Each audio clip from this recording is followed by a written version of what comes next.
Breaking news, the UAE, United Arab Emirates, has resumed limited flight as travel chaos spread across the Middle East. The United Arab Emirates has restarted some flights after major disruption affected air travel in the region.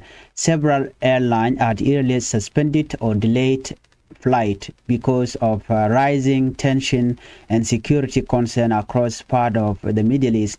Airports in the United Arab Emirates, UAE, are now operating again, but only limited flights are available. Travelers are being advised to check flight status before going to the airport. Contact airline for update. Expect delayed and possible last-minute change. Airlines say passenger safety remains their top priority.